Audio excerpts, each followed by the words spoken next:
Hi, this is my second journal entry about the Twelfth Night, so let's get right into it. To answer the first question of what I noticed about the play, what was interesting, strange, meaningful, etc., I thought it was really interesting to see cross-gender actors. For example, seeing Viola play Cesario for the majority of the play seemed to really show that a woman could portray a man very well, so that was very interesting.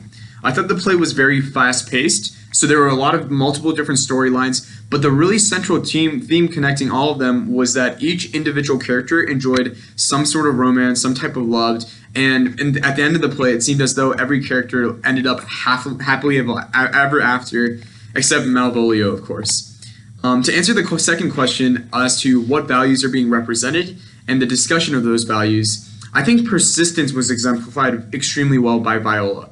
Once Viola found out that her twin brother Sebastian may have been alive, she was extremely persistent and intent on looking for him, being overjoyed to find him in the end of the play. So Viola really seemed to have that strong familiar bond in her roots, and she exemplified that very well with her persistence. Love, obviously, was very much so exemplified as a strong value throughout the play as well. It seemed that the characters really exhibited an openness to love.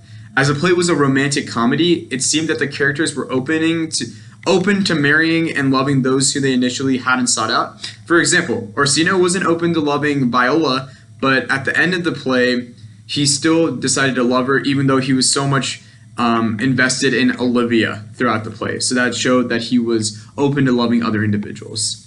So moving to the third question, choosing something that I highlighted, noted, that I really didn't understand. It was actually the title. So I wasn't quite sure of the title, what the 12th Night was, or even the alternate title, 12th Night or what you will.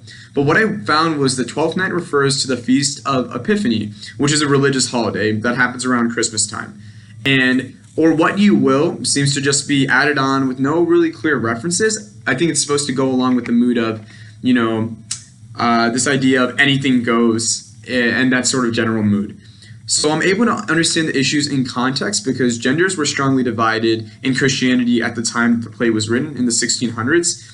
So it must have been quite unusual for the audience members to see cross-dressing individuals on stage. To answer the fourth question, comparing masculinity and femininity and how these depictions suggest the play as a whole, it seemed that the characters didn't overly exaggerate their roles as men or women. In many instances, female characteristics were acceptable to exist in the males, and male characteristics were acceptable in the females.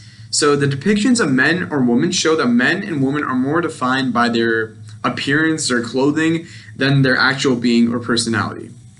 And when we go to the fifth question, how the contemporary casting really affected Shakespeare's audience, I really feel as though there were probably many more females in the audience, and the males who were there were most likely enjoying their laughter at the males who were portraying female roles.